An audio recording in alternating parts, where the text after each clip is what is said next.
Meenu ma'am, घुटनों पर बैठने की बात हो रही है। घुटनों पर जो सवाल है मेरा वो आज यही है कि घुटनों पर आया कौन? भारत, पाकिस्तान, किसको माना जाए? प्लीज जी जी।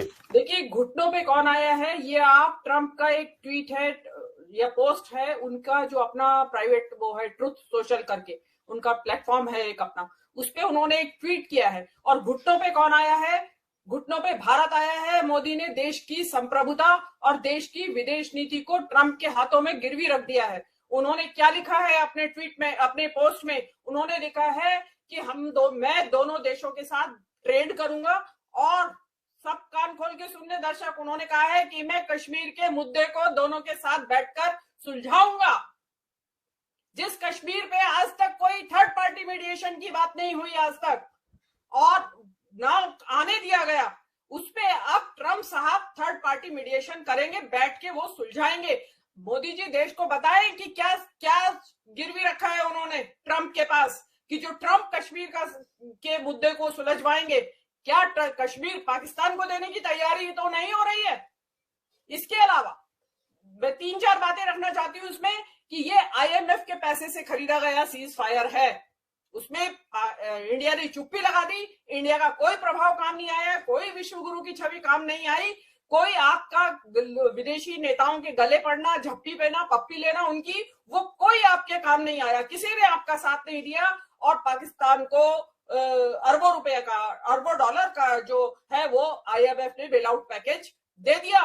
मोदी जी की इससे बड़ी हार हो नहीं सकती। आप विश्व गुरु का डंका कहते हैं, कि आप कहते हैं दुनिया सुनती है जब मोदी जी बोलते हैं।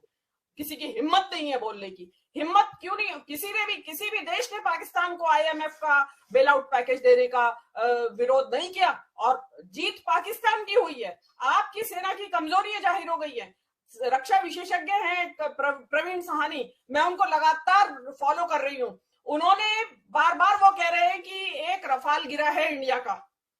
और रफाल कैसे गिरा? क्योंकि उसमें चाइना और अमेरिका की के जो मिले जुली जो एक हवाई जहाज और एक उसकी सुरक्षा, वो डिटेल है, वो मैं बताऊंगी तो बहुत लंबा हो जाएगा। ये स्क्रीन पे वो ट्वीट है जिसका जिक्र मीनू मैम कर रही हैं। आपकी स्क्रीन पे वो ट्वीट है जिसका जिक्र मीनू मैम कर रही हैं, दर्शक हमारे देख सकते हैं। जी जी मीनू मैम, आप कंटिन्यू करिए। एग्जैक्टली यही ट्वीट है जिसमें वो कश्मीर में बता रहे हैं कि वो मैं मीडिएशन करूंगा।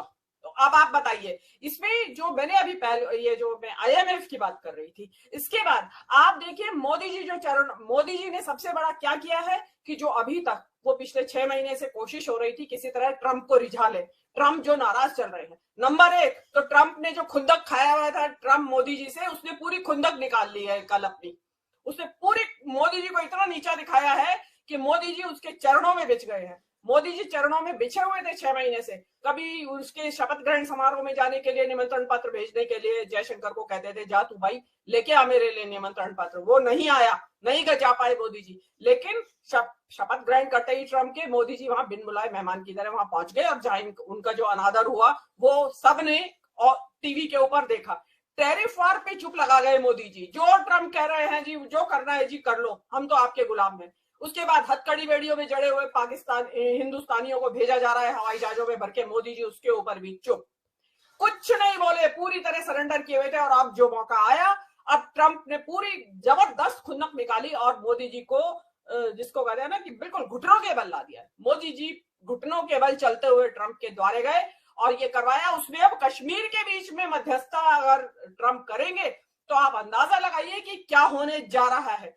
देश जो कांग्रेस पार्टी ने डिमांड की है कि तुरंत एक सेशन बुलाया जाए, संसद का सत्र बुलाया जाए, उसमें बताया जाए कि किन किन शर्तों पे हुई और क्या क्या गिरवी रख दिया है आपने इसके बदले में। मतलब जिस पाकिस्तान को आप कह रहे थे कि पिद्दी सा देश है, 2 दिन में खुश हो जाएगा, मैं तो कभी नहीं मानी थी। मैं हालांकि इस दौरान मैं आई नहीं बोलने के लिए, इसीलिए नहीं आई कि आप सभी लोग अंडरमाइन कर रहे थे और अधिकतर लोग डर के मारे कर रहे थे, डरे हुए थे कि हम पता नहीं किस कानूनी उलझन में ना फंस जाएं अगर हम कहेंगे तो। आपकी वायुसेना की कमजोरियां उजागर हो गई है।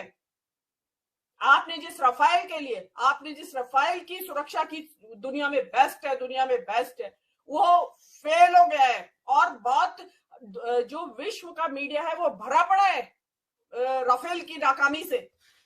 अब क्योंकि ये नाकामियां और उजागर ना हो जाए, इसके लिए मोदी जी को सीज फायर करवाना ही था। तो खुद तो कैसे करते, 56 इंच का सीना जो था उसकी छवि ध्वस्त हो जाती। तो इसलिए ट्रंप को बैकडोर से बुलवाया गया कि आओ जी, हमें किसी तरीके से इस चक्कर से निकाल दो। तो ये जो जितना बड़ा आपने बनाया था, और इस दौरान सबसे बड़ी जो क्षति हुई इस देश में, आपने जाति धर्म जाति धर्म जाति धर्म करके जो आपने जाति नहीं पूछी, धर्म पूछा, और उसके बाद कश्मीरियों का साथ जो हाल हुआ, जो मुसलमानों को आपने डिमोनाइज किया, वो कीमत तो एक अलग चुकाई इस देश ने। लेकिन आप जो मोदी जी जो करना चाह रहे थे इसके जरिए वो हासिल नहीं कर पाए। उसके अलावा अंधभक्तों को, इनकी जो समर्थक हैं, उनको कितने सांसत में डाला। पहले इन्होंने चलते इस टेंशन के बीच में जाति जनगणना का टास्क दे दिया अपने अंधभक्तों को। वो उससे अभी निकले भी नहीं थे, मोदी जी ने ये सरेंडर कर दिया। और अभी सरेंडर किया है, उसमें अंदर क्या क्या शर्तें हैं। आपने जो पानी रोका, आपने जो ये उनको जो आपने एयरवेज, जो आपने बहुत सारे सस्पेंड की थी जो चीजें, वो उनका क्या होगा। शिमला समझौते का क्या हुआ। शिमला समझौता था ही इसीलिए कि कोई थर्ड पार्टी बीच में नहीं आएगी, हम अपने आप करेंगे। अब क्योंकि शिमला समझौता सस्पेंड हो गया और निकल के आपके ट्रम्प साहब सामने आ गए हैं, और ट्रम्प साहब को अपने नोबेल पुरस्कार की पड़ी है। वो उन्होंने अफरा तफरी में, मतलब आप ये देखिए कि जिस घोषणा सीज फायर की यहाँ के सेना अधिकारियों को करनी चाहिए थी दोनों तरफ के, उसकी घोषणा प्रधानमंत्री वो ट्रम्प साहब कर रहे हैं। और भारत के प्रधानमंत्री और पूरी मंत्रिमंडल सिरे से गायब है। अमित मालवीय ने मोर्चा संभाला हुआ है इस वक्त, अमित मालवीय लगे हुए हैं इसमें। और भारतीय मीडिया इस सारे दौरान में जिस तरीके से एक्सपोज हुआ है, जिस तरीके की थू छिछालेदारी हुई है, मजाक उड़ रहे हैं दुनिया में, उसमें आप एक नया घटनाक्रम और जुड़ा है। ये कोई मेजर आर्या अवतरित हो रखे हैं आजकल इनके सीन पे। उस मेजर आर्या ने, जब ये ईरान का विदेश मंत्री इंडिया में था, उसको सुअर या सुअर की औलाद कुछ कहा है, उसका स्ट्रॉन्ग ऑब्जेक्शन लिया है ईरान की गवर्नमेंट ने। अब आप उसकी सफाई देते रहिएगा। और इसमें सबसे इंपॉर्टेंट जो बात आपने शुरू में कही, चर्चा होना चाहिए था मोदी का, चर्चा हो रही है इंदिरा गांधी की। तो आपका इससे बड़ा आप हार हो नहीं सकती। अब आप अपना सोशल मीडिया लगाएं, आप अपनी मीम्स बनाएं या कुछ भी करें, उससे डैमेज कंट्रोल नहीं होने वाला है। कश्मीर के ऊपर ट्रंप आपकी मध्यस्थता करेंगे और किस तरह आपका टेटुआ दबाएंगे, यू डोंट नो।